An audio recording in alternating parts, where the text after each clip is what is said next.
Karen, Yes. every once in a while, we come across someone that's such a perfect guest that it blows your mind. Mm-hmm. Now, we've been incredibly fortunate to have been blessed with a lot of those types of guests so far in his journey of discovery. We have. Now, the biggest challenge when a perfect guest comes along is when they have so much knowledge to share that we're overwhelmed by it all and find it absolutely impossible to narrow down a single topic of discussion for the show. Very true. Today's guest poses just such a challenge.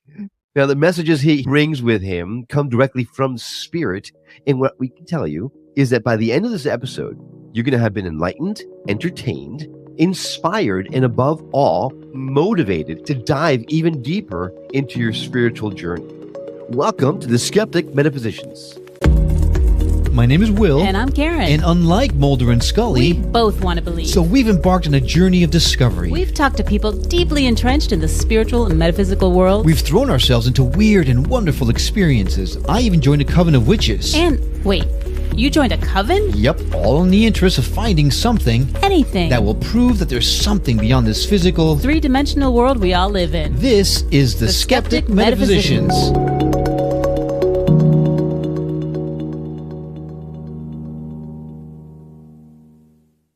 Hi, I'm Will. And I'm Karen. And today's main topic guest is an author, a certified advanced practitioner of EMF balancing, a holy fire 3 Karuna Reiki master. Ooh. He's also a certified level 5 Melchizedek method facilitator. I have to look up how to pronounce that. That's easy for you to say. Gesundheit, right? A light body activator and a multidimensional healer.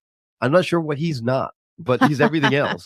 He's also the founder of Spirit Alliance, an organization that's dedicated to teaching and assisting people to stand on their own light and empower themselves, get this, Karen, by helping them in their own connection with the angelic realm in higher dimensions. Nice. I knew that would get your attention.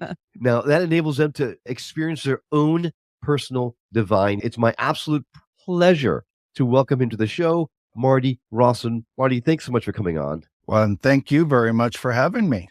Oh, It's a joy to be here. so many questions popped to mind right off the bat. So many questions, including what the heck I just pronounced is. Actually, how to pronounce it. Okay. How close did I get to it? Not very. Damn it. Google Translator failed me again. But that's all right. It's Melchizedek. Oh, I was not close at all. Yeah. Melchizedek is truly one of the lords of light in this universe. Well, I hope that he forgives me for butchering his name. Oh, nothing to forgive. I'm sure he's chuckling right now. He's absolutely amazing. I also practice Ayurveda. And so That's right. there's one other little tidbit in there. So I have enjoyed a lot of different things and aspects of spiritual reality. So yeah, there's a lot of stuff that we can talk about today. Yeah, in fact, like I mentioned earlier, the hardest thing is narrowing down the topic of this conversation because you have so much to share. The very first question that jumps to mind directly is, Marty, why are we here? Right? That's the ultimate question. Why is humanity here? And are we alone in our plight throughout this course of our lifetimes? No, we've never been alone. Okay. It's impossible for you to be alone. You can think it if you want to, but that's just fooling yourself. Humanity was put on this planet, created on this planet, however you want to look at it, quite some time ago, and our consciousness fell to a very low state. But spirit, being the wonderful beings of light that they are, they decided, well, let's use this for soul growth. And so that's what they do. They develop this into the spiritual university of the universe, the emotional university, I should say. And that is why a lot of our problems here are emotionally related. Mm-hmm. So what my goal is with Spirit Alliance is to try to help people to create that real, honest connection with their angels and their guides and the beings of light that want so much to work with them. Because none of us are alone. We always have help. We always have guidance. And when we invite them into our lives and give them permission to work with us, all we have to do after that is pay really close attention to the subtle signs and things that they are giving us. And before long, you're creating magic in your life instead of misery. And so it's a beautiful thing. Can anybody make that connection? Or can everybody make that connection? Because sometimes it seems like some people are just so gifted and so enlightened and others just aren't. Well, I believe that, yes, anybody can. Okay. But I also believe that there are different, it's like a school. Some people are in grade school. Some people are in junior high. Some people are in high school. Some are in college, university. And some of us are in clown college. Yes. and we each have to know our place. It has begun. Yeah. And so nobody is better than or less than, anybody else, because, I mean, good Lord, our children are no less than we are. We don't even look at them that way. They're very special. And in fact, some people think that the children are actually closer, are higher, are more evolved because they're closer to the veil and are closer to. Oh, truth. Definitely. Yeah.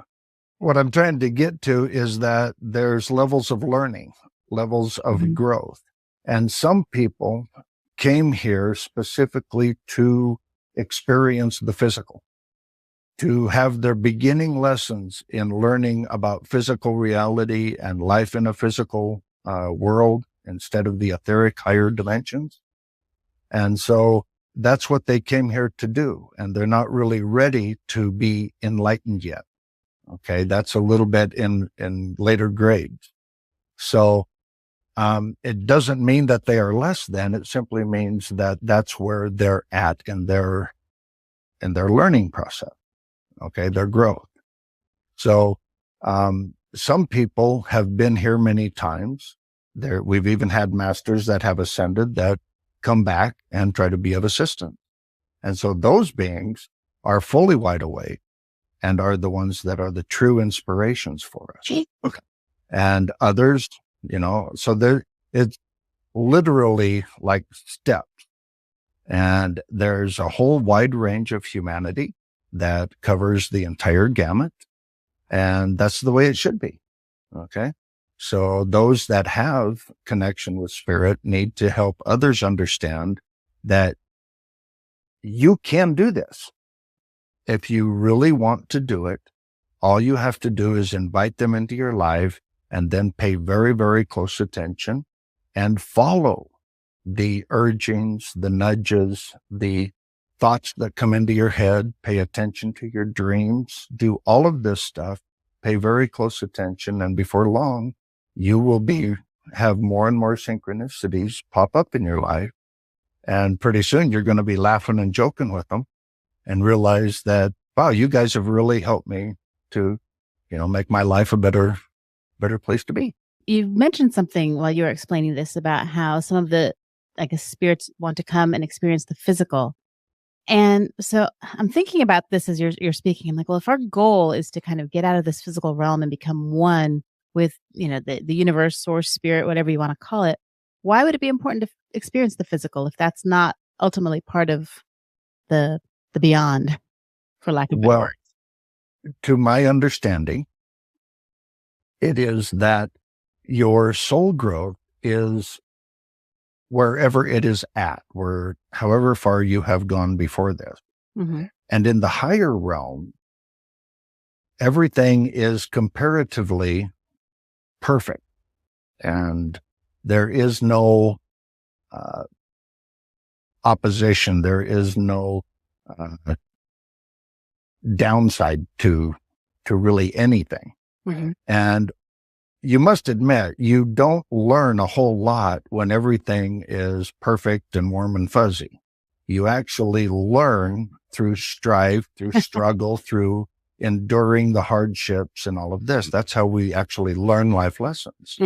So one 70-year lifetime on Earth, especially being the emotional university of the universe, can equal 1,000,000 years worth of growth for your soul if it were to just try to stay in the higher dimensions and learn all that. So this is the master's class. This is literally where even the people that are not quite ready to be enlightened, their souls are ready to be here. They couldn't be here. And so everybody here is really advanced beings. Okay? You heard it here, Karen. He says, I'm an advanced being. Yeah. I'm glad someone has. Finally found somebody. Thank you, Marty.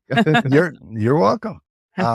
And what I would really like people to realize is to quit thinking like a human. And I get a lot of strange looks sometimes when I say that. Like I just did. Yep. Yeah.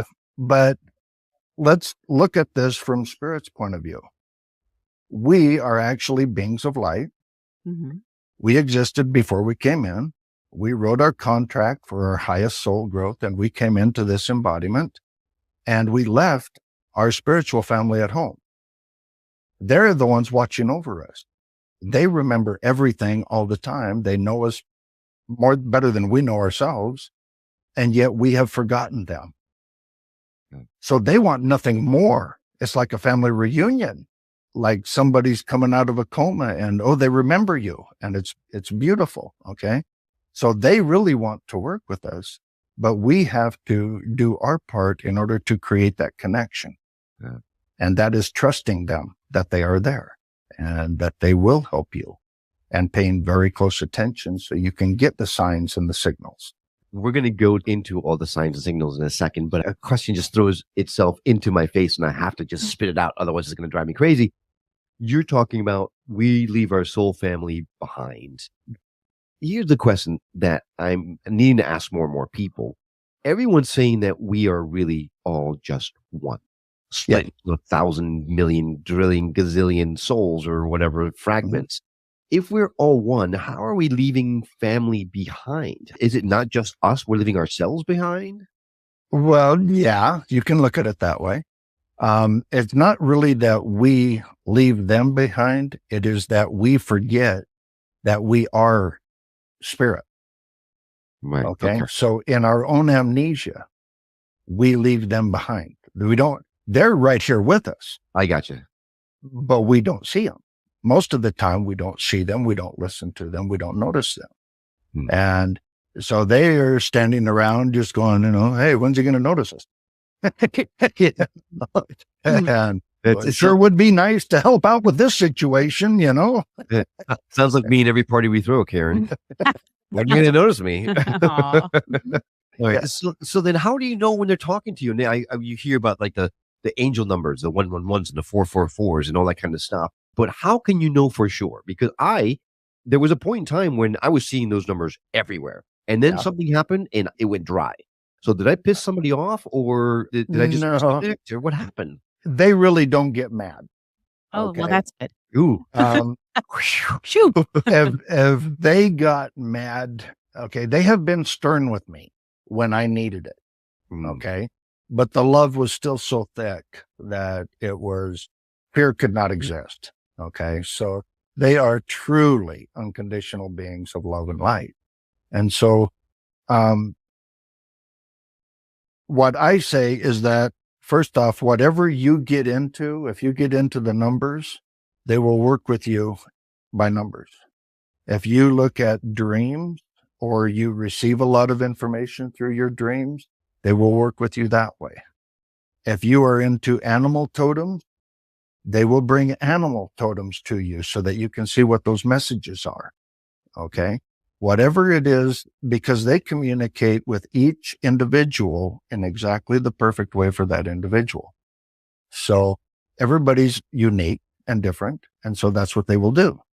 Now, one thing that I will say for everyone is pay very, very close attention to your own thoughts what you believe are your own thoughts, because they can actually speak to you. And if you're not paying attention, you will think that it's your thought. But here's the difference. It will be somebody talking to you. I have had them, when I was thinking something, I've literally had them say, and why would you think that? Okay. And it took me a second because it felt so much like my own thought. And I realized, holy smokes, they're talking to me. Yeah, you're right. Why was I thinking that? And so you have to pay very close attention to your thoughts and also the sudden urges or impulses that come upon you, whatever you're doing, it doesn't matter. But if you get a thought or a sudden impulse to do something slightly different than you were, if it's a good thing, if it's, not a bad thing, follow it, turn left on this street going home instead of the way you usually do, or whatever the minor little thing is, because you never know what they're going to show you. When I went to Egypt, they literally gave me the tour of a lifetime by separating me from the group to help me find every single thing I wanted at every temple we visited. And it was incredible. So I had read Drinvadal Melchizedek's Flower of Life, Volume 1 and 2, and he goes deep into every one of the temples, exactly what they were used for and all of that. So when I went to Egypt, I wanted to find out, was all of this true?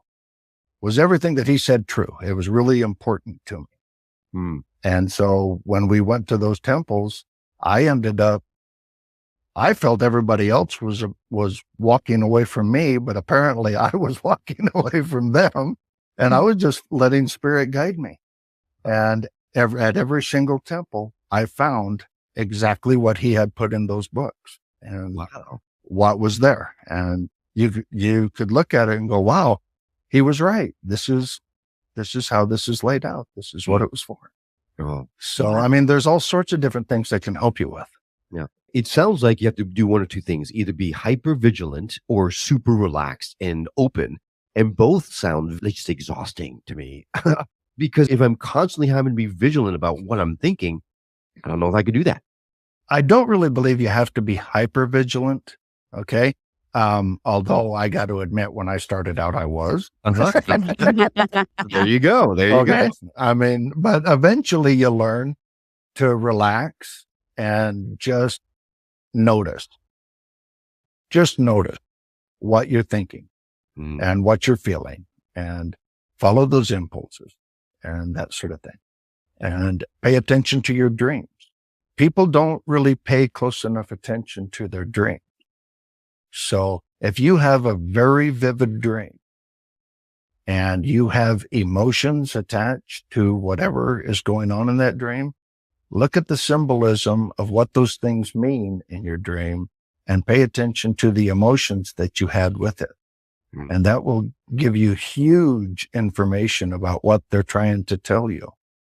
And what I mean by that is very basic, but if you are in a small boat on a rough sea, okay, water is connected with emotion. And so you might want to look at how tumultuous your emotions are at the time. What's going on emotionally. Pay attention to whatever it is. So how did you start on this path? You have done so much, but it had to have begun with something. And how did you know it was real? Marty, before you answer that, I'm getting an urge and a message that we're supposed to take a break. So I think I need to follow that. Right. When we come back, we're going to continue talking to Marty about this stuff. Especially, we'll have him answer Karen's great question, because that was a great question. But we also want to talk about how we can make our personal connection with these angelic beings, because I know that is something that is of incredible interest to Karen. So stay with us. We'll be right back.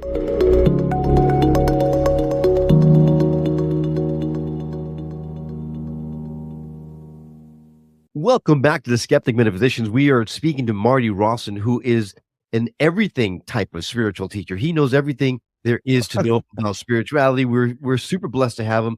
And this is not the conversation I thought we were going to have, Marty, about these signs, these messages. But apparently, Spirit wants us to follow this path. So we'll keep going on it for now. Right before the break, Karen asked a really great question. Karen, why don't you restate your questions so that Marty can answer it for you? How do I restate that? You have done so much along this path, and I want to know, how did you get started, and how did you know all of this was real? Okay. It actually started with me when I was very young. Mm-hmm. Okay. And in my book is titled, It Doesn't Have to Be This Way, a Spirit Alliance. I start out in the first several chapters talking about the experiences I had starting from when I was a child. And my first major experience with the paranormal was a period of missing time where we went to a park with a bunch of other children. I was only like maybe 6, 7 years old.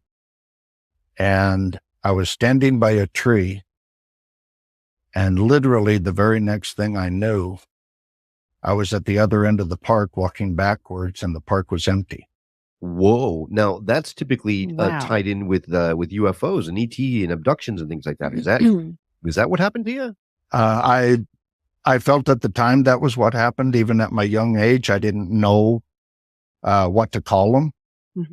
But I do still to this day very much remember very clearly that I loved them and I wanted to go with them. I didn't want to be here. and I was kind of upset because they made me come back. And I also knew that they did something to help me.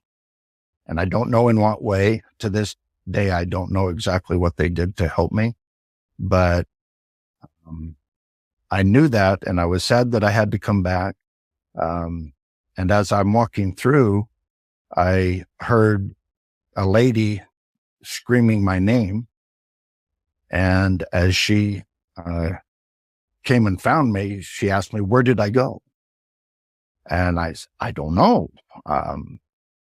I was standing by the tree, and then I was walking through the park. I don't know. And of course, she didn't accept that at all. Mm-hmm. And when I did try to explain, I just got in more trouble. So I just shut up and realized, okay, this isn't something that we can talk about with other people. Right. And so a few years after that, I actually had the experience that took place where I got the title for my book. And so I've been having experiences where the angelic realm and the star nations pretty much my entire life. And basically I'm really glad that the world is starting to wake up, and we're starting to realize that we're not alone. And all of this, the problem that I have is, and I probably shouldn't go into this right now, but they're trying to create so much fear about it. And that bothers me. Yeah. Because I'll summarize it this way. All of the star nations that are visiting, except probably a few that are working with the government, I wouldn't trust those guys. Okay. But all of the rest of them are from star nations that are billions of years older than us. Okay. There's a very basic concept in the universe that humans don't seem to think about.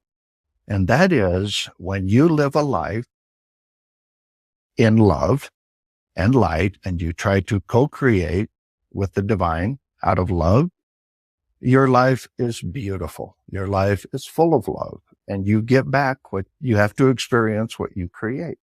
So you get back that love. The farther away from love and light you get, the more painful your life becomes.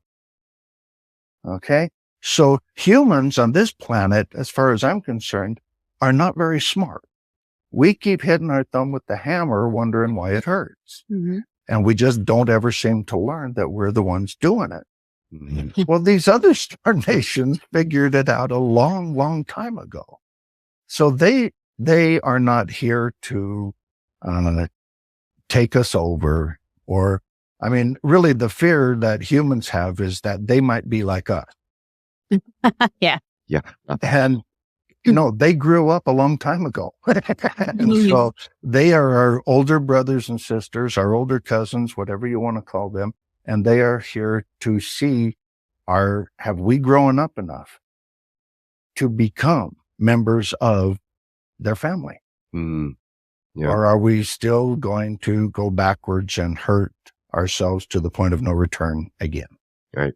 There's a concept when I took Psychology 101 called projecting, right?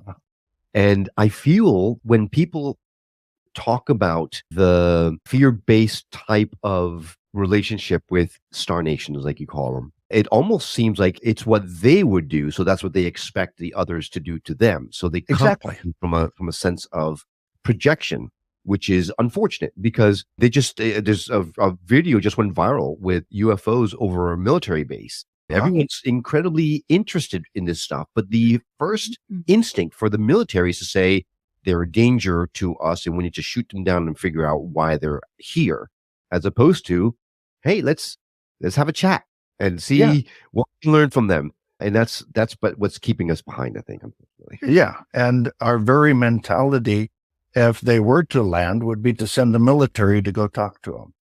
And if you're going to send the military as your emissaries, what does that say to whoever you're meeting? It's saying that the military runs this planet. This is a military society, and that's what they can expect.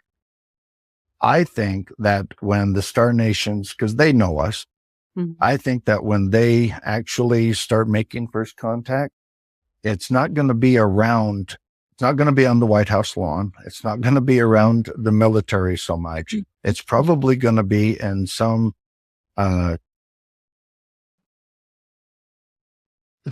country where the people are rural and just peace-loving people. Okay. I think that there's going to be a host of events and they're going to have to show themselves. They are. And I wish people would understand that they are showing themselves in the skies a lot to get people to realize and get them ready for full disclosure. We've spoken to a lot of people who actually even do CE5 events where they consciously call them to you in order to make contact. So I do think there's a movement growing that there's people out there that are trying to make contact consciously. And I do believe that these star nations are making contact with those that actually open themselves up to it. Right. The thing is, you always have the people going, oh, you're opening yourself up to people, these beings coming in doing experiments on you. So that's a whole other conversation. Well, those are the people, again, that are projecting. So I might be cautious about them. Right. Yeah. Absolutely. Absolutely. You have free will. I want to say this really quick, and this because this applies to all of spirit. The Creator itself gave you free will. You have the right to determine if you will work with just beings of light or whether you're going to fling that door open and invite everything in. I made my choice a long time ago that I am only going to work consciously and in all ways. I'm only inviting in the beings of light. Now, I don't care if they're star nations. I don't care if they're angels. I don't care if they're ascended masters. I don't care if they're Elohim, lords of light. Okay. As long as they're working in the love and light. Okay. Those are the ones that I invite into my life. And so we don't have to worry about really the dark side. What spirit wants is they're really kind of tired of us being on our knees, begging for help. Okay. That only goes so far. This is a material world that requires action in order to get results. So what they would like is for each individual to create their own connection to the divine. And when everybody does that in their own way, we're not creating a new cult or a new religion or anything like that. Everybody around the world do it your own way, create that connection with spirit. Can you imagine the synchronicity that's going to take place on this planet when people actually start following their guidance from spirit? Mm-hmm. The people that can line up and meet each other and the great things that they can co-create.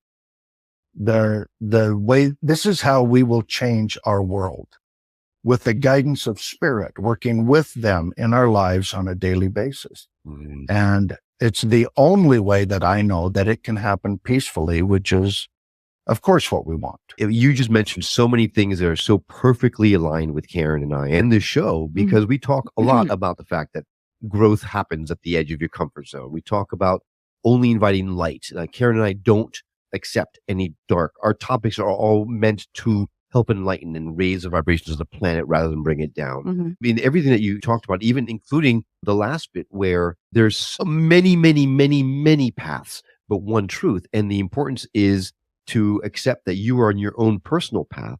Whatever works for you is perfect for you. It doesn't mean it's going to be perfect for the person next to you. And Right. that's, I think, where we are having a disconnect when everyone's yelling, no, that's the wrong way. Who says it's the wrong way?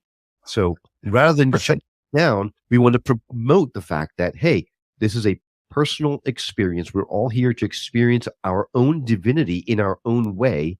And that's the only way forward. Now, you take it even a step further where you say that only by doing that will we find finally a way to change this world for the better. And I ask the question all the time to people, how can one person make that drastic of a change when the environment is so hostile, when everybody's so divisive with each other? So I think I understand how, but can you go further into that?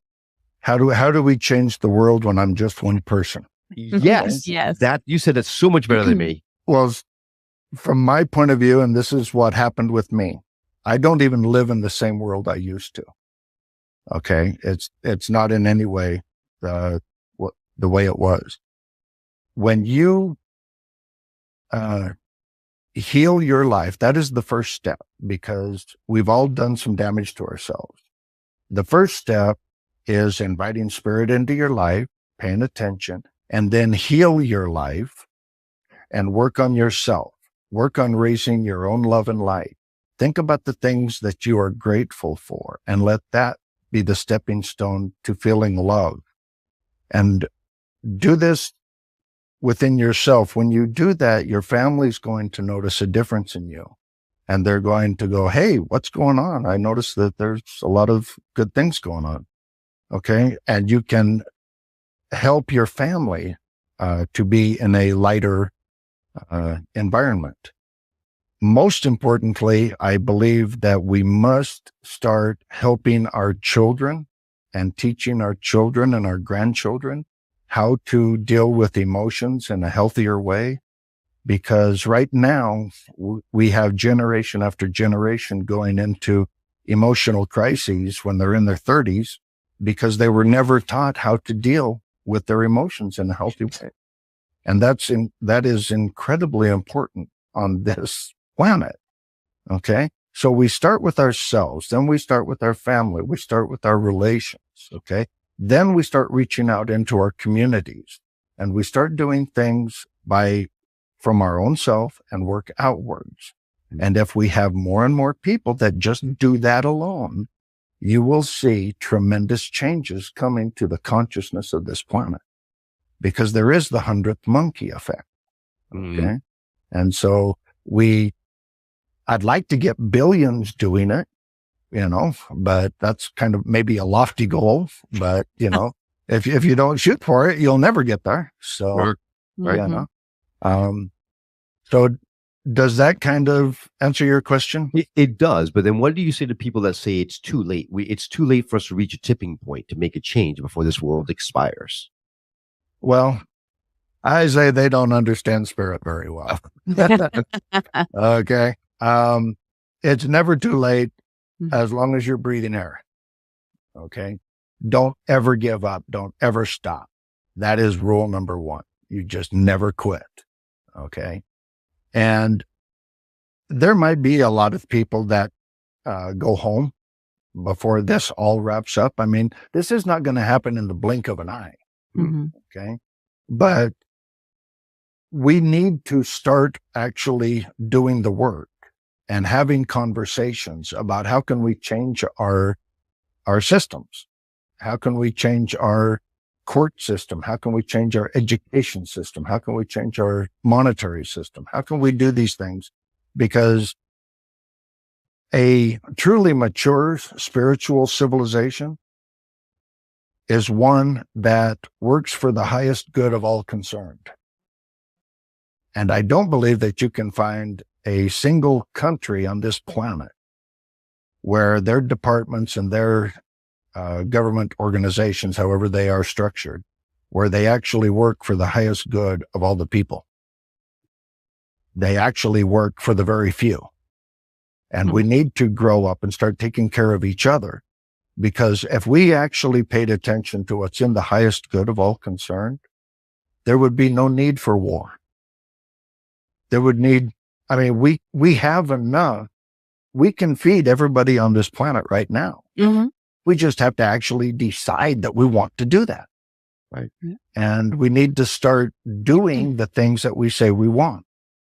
Because humans are really good about saying, well, I like peace. I want peace, but I think I'll go bomb that country so I can have peace. And it's like, no, that's the wrong approach. That's because there's a reason why they're bombing that country, because there's something in that country that they want, right? So It's not peace, it's a piece of. Yes, Yeah. exactly. Exactly. So really what you get into is the fact that it's really about greed. We have to overcome our greed in order to be able to help each other. And- Exactly. And Will, also, in my interpretation or answer of your question when you're saying, what would you say to the people who say it's too late? Uh-huh. You know what? So first of all, like you said, it's never too late if you're still breathing. But if you're making all of these changes, at least your world is going to be better. So you know what? Maybe it's a lofty goal to think one person's going to change the entire world. Maybe it's not, but you can change your world. And that's just going to be a much better place to live. Yeah, for sure. Maybe I'll just take it that. Yeah, we will all just skip over this world and into a more peaceful, loving world just by changing who we are. I'll go with that. Yeah. Well, I absolutely agree with all of that, but I can't explain exactly how it's done. I don't claim to have all the answers. Darn it, Marty. That's why we got you on the show. You said you had the answers. There is something that you can answer, I'm hoping. Okay. How to open up that connection to the angelic beings. Yeah. Okay. First and foremost, you have to really decide that that is what you want within your heart and soul. Mm-hmm. Okay. We can never con spirit. Okay. It's impossible. You just can't do it. So when you truly have that desire in your heart and soul, and you sincerely from your heart ask them to come into your life, I guarantee you they hear that. There's no way they cannot.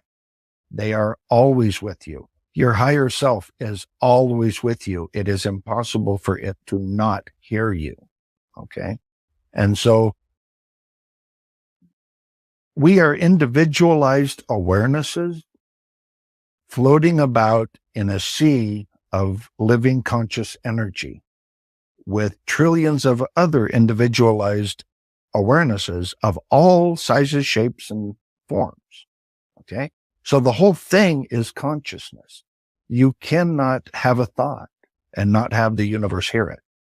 You cannot. Okay. So it is all one, but it would be pretty boring to just be one all the time. That's why the creator said, hey, I think I want to play with this. And so he created countless individualized awarenesses and said, go play, go co-create with me. But remember to co-create with love, because you must experience what you create. And that's what humans forgot. Right. So when we go back to that, we'll be better off. Right. Makes perfect sense. You have to not have fear. You have to really truly want that connection and not be afraid of the connection or how that connection is going to make you look in front of others. I've been working with them for so long that fear doesn't even enter into my thoughts with them. Okay. So, it didn't, but that's a very valid point, and I'm glad you brought it up, because that could be a very real feeling for millions, if not billions of people. All I can tell you is that, and I think this will help answer it, but, it might not sound like it at first. Okay. So when spirit, I had an act of divine intervention in my life. Okay. And this was what really kicked off, me healing my life and going in a totally different direction than what I was. Okay. And they were very unhappy with me. Okay. They were literally standing in my bedroom, at the foot of my bed and at the side of my bed. And they were not happy. Okay. They had no reason to be happy because I was literally trying to commit suicide. Oh, A very slow way, but I was intentionally doing it because I thought there was no hope. Okay. This was a long, long time ago. And they were very disappointed with what I was doing, and they had every right to be. But these beings were so big that I should have been terrified.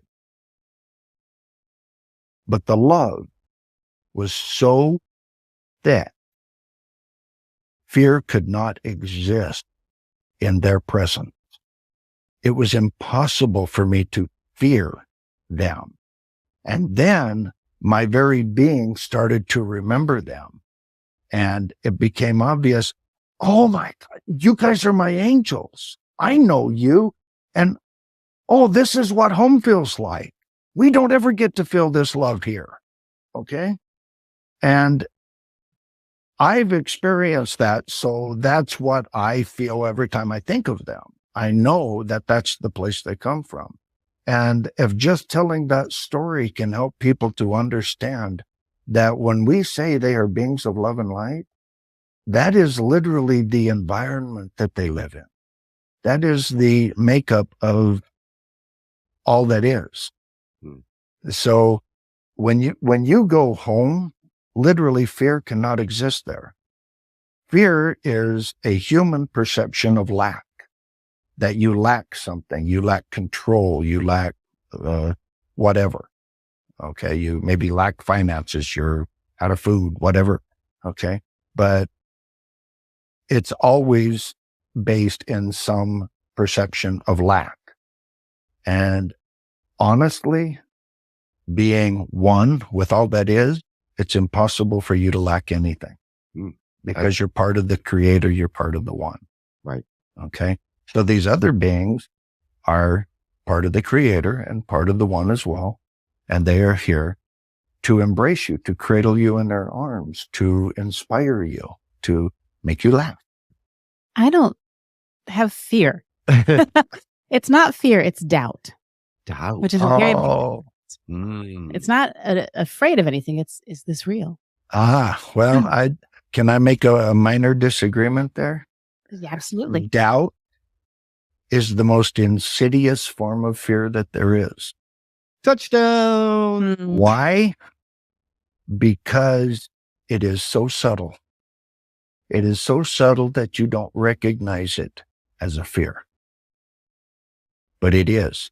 There's only really two emotions. There's love and fear, and everything else falls into one of these two categories.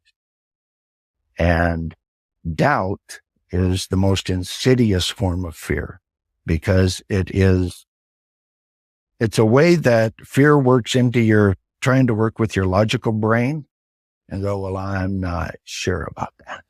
Okay. And it causes your human brain, which thinks it knows everything and doesn't actually know squat. Okay. But all of our own thoughts get in there and start mixing around, and we play mental games with ourselves. And that's the human part. And it's perfectly normal. Okay. We just have to recognize that that's what's going on. But